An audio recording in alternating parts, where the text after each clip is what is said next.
Tractate Bava Metzia, page 95, 4 lines from the top of the page. We learned in the previous daf what the Torah tells us in the book of Shmot, chapter 22. V'chi shall ish me'im re'eu, a person will borrow an item from his fellow, v'nishbar omet, that item was broken, or if it's, for example, you borrow an animal to do some work in those days and it passed, shalem yeshalem, that he needs to pay the borrower. So what do we derive from that? That if the animal died naturally or the item was broken, but how you treated the situation that it was a stolen item or lost item, gneva va'avida beshoel menalen, how we derive all the liability of a borrower when it's a theft or lost. So the Gemara said, v'chi teima, and if you say neilaf mishvura o meta, that we say that the borrower is obligated to pay in a case of loss or theft, because he is obligated to pay in an injured or died. מה לשבועה ומתה דלא אפשר למטרח ועתוגי? So you talk about a situation that it's injured or died. It's no longer possible to make an effort and bring the animal back to its undamaged state. And so it's the reason that he is liable. So he said, "Tomar b'gneva v'evda efshar lemitrach va'atuye." You can say in the cases of theft or a case of loss, where it's still possible to make an effort to locate and bring back the animal, because since the animal is still extant, so the borrower can be liable.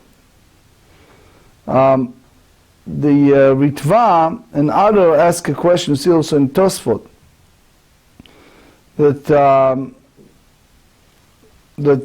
we impose his liability in something that he can have it back. But the Tosfot try to say that it's a arduous effort, it's not an easy to make it happen. Usually Tosfot Rosh say that a gazlan, a robber, is a person of violation, and it's hard to pull it out of him. And the owner basically expressed his despair and gave up hope. אלא כי הדתניא ונשבר או מת אין לי אלא שבורה או מתה גנבה ואבדה מנין. How you derive the loss or stolen? So how you derive that from that when it's come to a stolen or lost, that he is obligated, liable to pay. אמרת קל וחומר, ומה שומר שכר שפטור בשבורה או מתה חייב בגנבה ואבדה? שואל שחייב בשבורה או מתה אינו דין שחייב בגנבה ואבדה, וזהו קל וחומר שאין עליו תשובה. So you don't have any refutation to this קל וחומר. מה אין עליו תשובה? וכי תימא איכא למפרח. If you try to tell me מה לשומר שכר, the paid guardian, that the reason that you impose payment in the case of lost and stolen items, שכן, we find another stringency, משלם תשלומי כפל בטוען טענת ליסטים מזוין, that he needs to pay a double payment when he takes a false oath, stating the claim that the deposit was taken by an armed bandit. If so, can you drive the halakha from the case of a paid guardian to that of a borrower who pays only the principal in such a case? It will appear that the borrower does not always bear a more severe level of liability, and from that kal vachomer is thereby undermined. So this Gemarrah said, afilu achei, even you said that karna de shoel adifa. It said that the chiyuv keren, the obligation to pay, the liable to pay the principal, when it's come to borrower, is greater stringency than the fact that the paid guardian is liable for a double payment. Only if you take a false oath in that effect. Ba'itema kasavar listim mezuyan gazlanhu. He holds that when he's talk about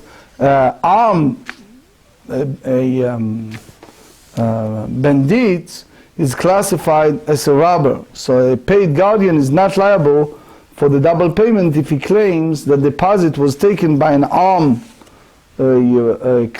bandit, as the double payment is paid only for a false claim of theft, not robbery. So what you see is this basis of the refutation is flawed. So we understand that when it's come to the chiyuv ein ba'alav imo, the owner is not there when he borrowed. But how do you go by the situation of theft or loss, that he is exempt if he's a borrower, the service of the owner at the same time as the borrower, the animal? וכי תימן אלף משבורה ומתה, אמר שבורה ומתה שכן אונס, אלא גמר משומר שכר, that's the בניין אב. ושומר שכר גופי מנהלן, גם חיוב דשומר שכר מחיוב ודשואל. מה ללן בבעלים פטור? אף כאן בבעלים הוא פטור. So the same way you derive the liability of a borrower, just as we explained below with the service of the owner that he is exempt. So here too, with regard to pay guardian, for those cases which is liable, if he undertook the safeguard the animal together with borrowing the service of the owner, so he is exempt. So the Gemara asks, B'mai Gama, which one of the principle you derive that he is exempt from Gneva v'aveda, the stolen or theft? היא במצינו, היא כאן מפרח כדפרחינן, שכן אונס, that it's unavoidable accident. It is reasonable that one's liability be limited specifically to such circumstances. אלא אמר קרא וכי ישאל, וו מוסיף על עניין ראשון ולמד עניון מתחתון. So והכת שואל משומר שכר לא גמר, די כאן מפרח, מה לשומר שכר שכן פטור בשבועה ומתה, תאמר בשואל שחייב בשבועה ומתה, אלא גנבה ואבדה בשואל לחיוב המנהלה, from where we originally derived the liability of a borrower in a case of theft or loss. So Rashi here said, כלומר,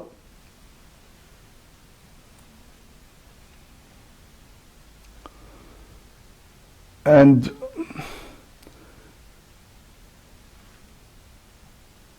כלומר, אלא היכי אלפינן לה בבעלים לפטור גנבה ודע בשואל לחיוב השלו בבעלים מנהלן. So Rashi here, the way I think Rashi meant to challenge the idea that the borrower is chayav, is obligated to pay a payment for a lost or stolen item when it's ein ba'alav imo, the owner is not dead, the גמר משומר שכר. דיום לבא מן הדין להיות כנידון. דיום לבא מן הדין להיות כנידון. מה גנבה ודאי שומר שכר בעלים פטור, גנבה ודאי שואל נמי חייב, נמי בעלים פטור. The same way as paid guardian, he undertook to look after it together with borrowing the service of its owner, so the guardian is exempt. So the same way in a case of theft or loss of a deposit entrusted with the borrower, with borrower together with the service of its owner, the borrower is exempt. So the Gemara said, Hanicha leman de'amar de'it ledayo. It's good to one who accept the principle, it's sufficient. El leman de'it ledayo ma'ika lememad, one who's not accepted the idea, it's sufficient, so how we explain it? The idea is, how does he derive a borrower exemption from liability in a case which the borrower, an item together with its owner's services, and the item was lost or stolen. The additional of the vav, the end, so you derive both. That one, the others, the one below, that can derive from the case above, the paid guardian. Itmar, pshia b'ba'alim. Now you see a memra of the Amoraim If you have a mishap occurred due to the borrower's negligence in safeguarding the deposit he borrowed together with the service of its owner. פליגי בר רבחה ורבינה, אחד אמר חייב, אחד אמר פטור. This is the disputation between Ravacha and Ravina. So one said that the unpaid guardian is chayav, and the one said that it's patur, that it's exempt. מאן דאמר חייב סבר מקרא נדרש לפניו ולא לפני פניו. He said that the pasuk, the Mikra, you learn from the passage proceeds that of paid guardian. But now the connection to the previous one, which is that the unpaid guardian. Hilkach im balav imo shomer chinam laktiv. If you derive from the pasuk in Exodus 22, if its honors with him, he does not pay. That appear in the passage of a borrower.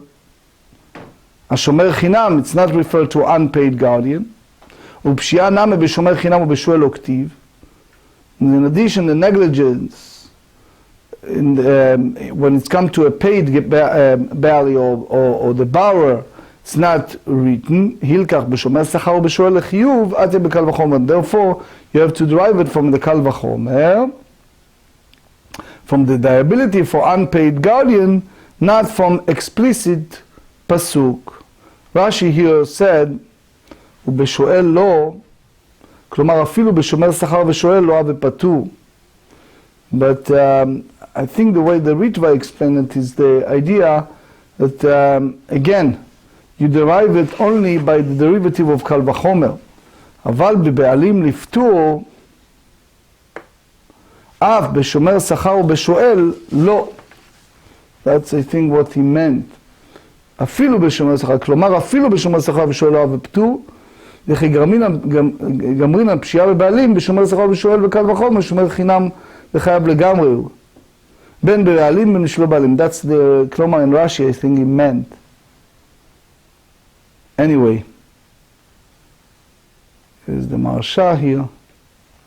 Anyway, מהי טעמה? כי כתיב אם בעליו עמו להישלם השואל ושומר שכר, האנה חיוב ודכתיב בו בעדיה ודמכתב. That's, you see what it's, those liability are written explicitly with them. So it's not written with regard to their liability for negligence, which is derived only through the kal vachomer inference. So as a result, the borrower and the paid guardian are liable for negligence even in the case where they also borrow the service of its owner. מאן דאמר פוטר כסבר מקרא נדרש לפניו ולפני פניו, וכי כתיב אם בעליו עמו השומר חינם נם הכתיב.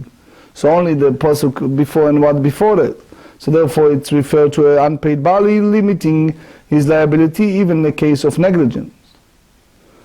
תנן השואל הפרה ושאל בעלי האימה, שואל את הפרה ושכר בעלי האימה, someone who borrow a cow, and he borrowed the service of its owner together with it, or who borrowed a cow and he hired its owner with it. שאל בעליה ושכרן ואחר כך שאל את הפרה ומתה, פטור.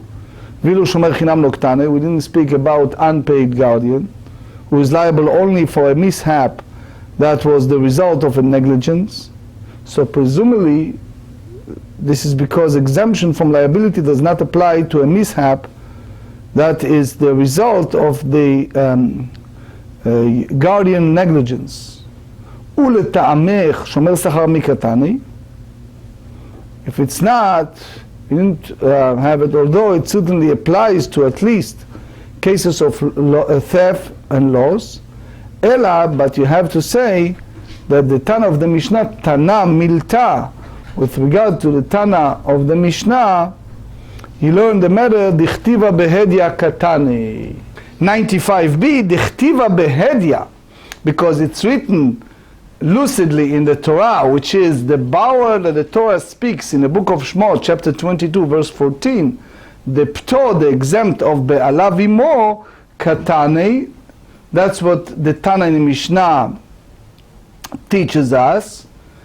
The Atya Midrasha lo Katani. What we go by the interpretation is not teach. So what you see as a result, that you don't have a clear proof from this Mishnah. So you cannot derive anything from the Mishnah that taking out the din, the law of unpaid guardian.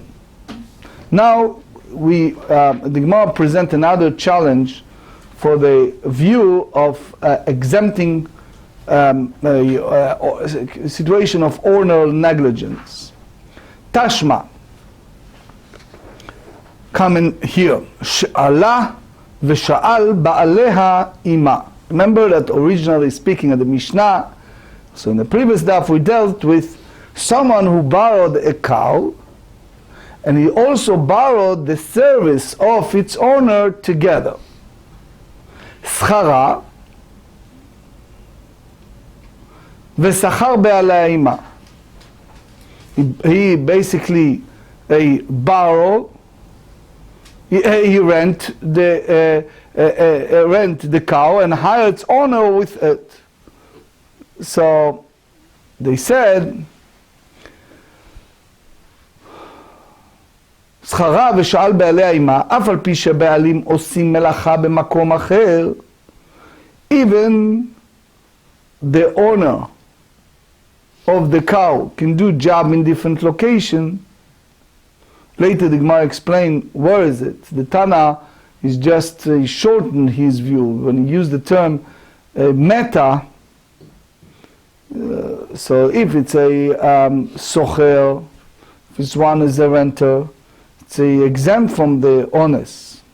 Here, the Tana meant, the Ritva said that it's something that usually he is liable. That's the idea of be'alav imo is exempt.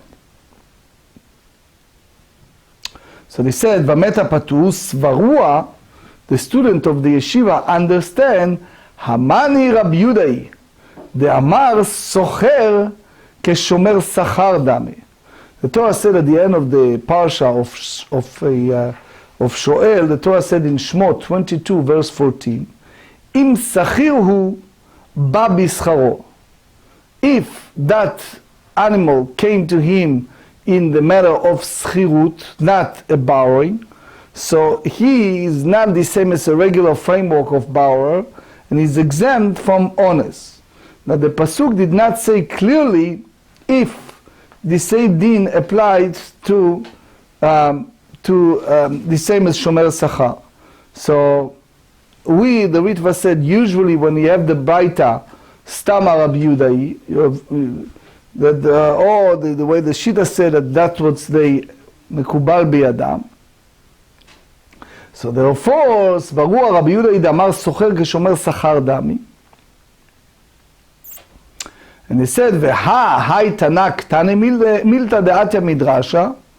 So this Tana teach the matter that driven toward the fact that the exemption from liability applies to a paid guardian.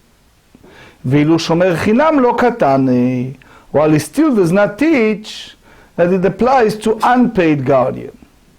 So it will appear that this is a proof that exemption from liability does not apply to unpaid guardian, since it does not apply to a mishap that is the result of the Baali's negligence. Hamani, who is the Tana that followed this Braita? Rabbi Meiri, let's follow Rabbi Meir. Amar socher keshomer chinam dame. He says that the liability of one who rents an item is like that of unpaid guardian. Vetana shomer chinam, vehu adin leshomer sachar. So we learn about unpaid guardian, and we understand the same truth is for the paid guardian. Understood like this, the Braita explicitly applies the exemption from liability to a case of negligence, since ultimately it is unclear according to those opinions, the Braita is told, you don't have any proof from it. That's the idea that Rabbi Meir said is socher keshomer chinam dami, v'tana shomer chinam v'hu adin leshomer sachar. That's one view. Ibaitema, another tiruts, another explanations, that we refer here to unpaid guardian, shomer chinam, even if it's assumed to be the view of Rabbi Yehuda. כדמחליף רבא ברבוע ותנא סוחר כיצד משלם. You go by the reverse view. And he said, how does a rent an item pay in a case of mishap? Rabbi Meir omer kishomer sachar, Rabbi Yehuda omer kishomer chinam. Rabbi Meir said it's paid like a paid guardian. Rabbi Yehuda said it like it's unpaid bodily. So therefore, he's exempt from a stolen or lost. He's only obligated if it's pshi'ah, if it's a negligence. Now, Omar Rav Avnuna. Rav Avnuna hold that this exemption from liability when one borrows an item together with the service of its owner exists only in a very specific circumstance. Le'olam hu, this borrower chayav, he needs to pay the deposit that was given ad shetehe para vechoresh ba, until you have here a cow and its owner plows with it in the service of the borrower. Another option, chamor umechamer achareh. You have a donkey and its owner derives by walking beyond the service of the borrower, which is the owner and the animals are engaged the same work. ועד שיהיו בעלים משעת שאלה, עד שעת שבורה ומתה. Here we put a very clear framework that the borrower will not exempt unless the owner is working for him from the time of the borrowing of the animal until the time when it injures or dies. And the Gemara notes Alma Kasavar. So what we derive that Rav Avnuna hold from the Shmot 22:14 that the Torah said Be'alav imo, its owner is with him. We derive from that Akula milta mashma, that the exemption from liability applies only when the owner is working for the borrower for the entire matter. So what we derive from that? The Meforshim hold it's not clear if Rav Avnuna intent that the owner needs to be with him when he performed the work from the beginning to the end or not. There are some Meforshim that try to derive from Gemarrah in Zvachim 102b. The text said Ad sheyeh ta'or mishat zrika ve'ad shat ekter chalavim. So the Meiri also bring the source from Psachim 78b. Mishat shchita ve'ad shchat zrika. Not hemshech zman, but shnei zmanim, 2 different times. But anyway, you see here also the Ritva, Meiri, the Ritva. So now we go by the first statement, the Reisha of Rav Hamnuna. Mativ Rava, so Rava raises an objection from the Braita we have before. Sh'ala v'sha'al be'alei ima. He's a Rashash, interesting here. Anyway, Sh'ala v'sha'al be'alei ima. If one borrowed an animal and borrowed the service of its owner with it. Schara v'sachar be'alei ima. Schara v'sha'al be'alei ima. Sh'ala v'sachar be'alei ima. So here you have different situations that you have not just the animal but also the owner of the animal's service. אף על פי שהבעלים עושים מלאכה במקום אחר, even the owner of the cow does work in different location, ומתה פטור, and the animal dies, the guardian is exempt from payment. My love, what the Braita meant when they said that the owner does work in a different location, במלאכה אחרת, which is they do a total different work in a different location, which is by no means the owner of the cow does a job together with the cow. For example, they borrow the cow to do a plowing, and the owner was hired to load or unload for this guy. So here you have a contradiction of what Rav Huna said earlier, that he said that the owner needs to plow with his cow or with his donkey. So the Gemara said, "Lo, not b'melacha." That here you talk about the owner. The Braita referred to a case the owner was engaged with the same work as the animal, b'ota melacha. אלא מים, מקום אחר. So what you meant by saying, the bride said that they have here a walk in different place, in other place, דקמרפא ואזל קמה. So you have a case, for example, that the owner loosens the hard soil with hoe while walking ahead of the animal. That's the way you see the old villages in the Middle East. You see it a lot. He's engaged in the same walk but not in the same place. So the Gemarrah asks, "V'amidaseifa al gaba havereisha במלאכה אחרת." ודקתן הסייפה שאלה ואחר כך שאל בעליה, שכרה ואחר כך שכר בעליה עימה. אף על פי שהבעלים חורשין על גביו המתה חייב, even the owner was plowing alongside it, and at the same time it dies, the borrower or renter is liable. So the Gemarrah responds to Rav Nuna and said, Reisha amri Reisha v'seva bota melacha. You talk about both Reisha, the first clause, and last clause, that the case when the owner was engaged with the same work as the animal. Vereisha revuta kamashmelan, veseifa revuta kamashmelan. We have a chidush, you have here in each of them a very novelty idea. Reisha revuta kamashmelan, daf al gavdelav al gabei ela b'ota melacha, that even it's not, the owner was not actually walking alongside with his animal, but was merely engaged with the same work. Since the owner was working for the borrower at the time of the borrowing, the borrower is exempt. Kevan dehavu be'alim b'shat she'ela patu. That's the first, that's the Reisha. V'seifa revuta kamashmelan, and the later clause teaches us a novelty that although the owner was actually walking alongside the animal, since the owner was not working for the borrower at the time of the borrowing, the borrower is liable. Hi, mai. The Gemara said, what is this? I amart bishlama. Reisha b'mlacha acheret, the first one, talking about total different type of work from what his animal with cow does.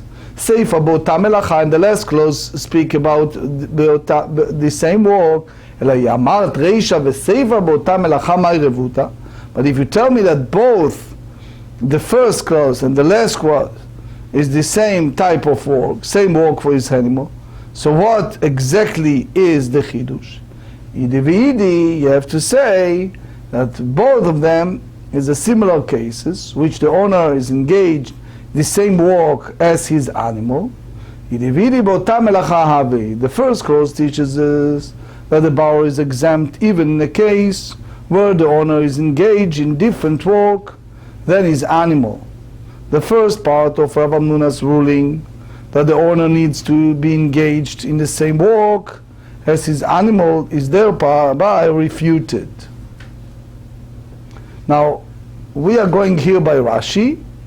There are other Rishonim that goes in a different Ma'alach.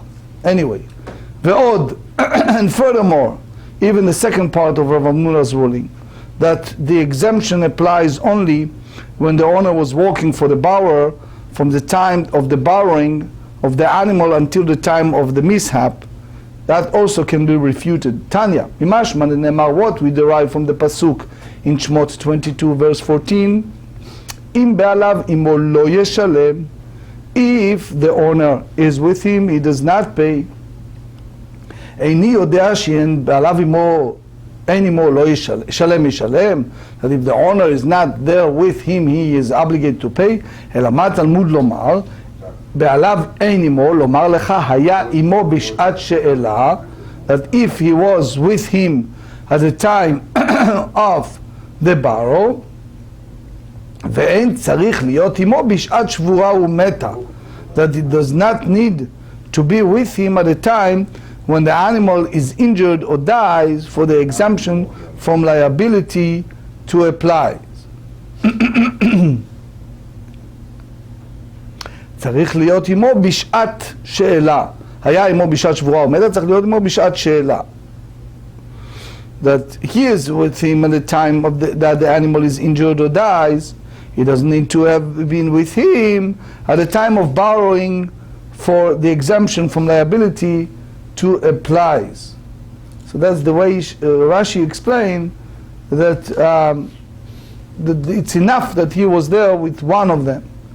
That the time that is really crucial is the time that he borrowed, and not the time that the things happen beyond his control. Shalem yeshalem im be'alav imo, which means the time that he borrowed, even he wasn't there at the time of the situation beyond his control, b'shat ha'ones lo yeshalem. So the Gemara explained it. B'tanya idach mashman shene'emar be'alav en imo shalem yeshalem, איני יודע שאם בעליו עמו לא ישלם. So if the Torah said clearly, if its owner is not with him, he shall pay, so not already know that what we said in the preceding pasuk, that if its owner is with him, he does not pay.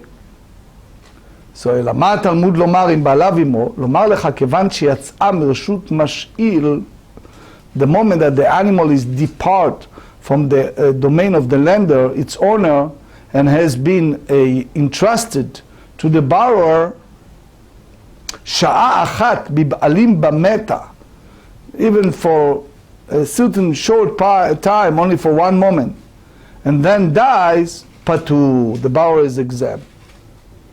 So therefore, the Gemara concluded and said, if that's the case, tiyuvta de Rav Hamnuna tiyuvta. Tiyuvta de Rav Hamnuna tiyuvta.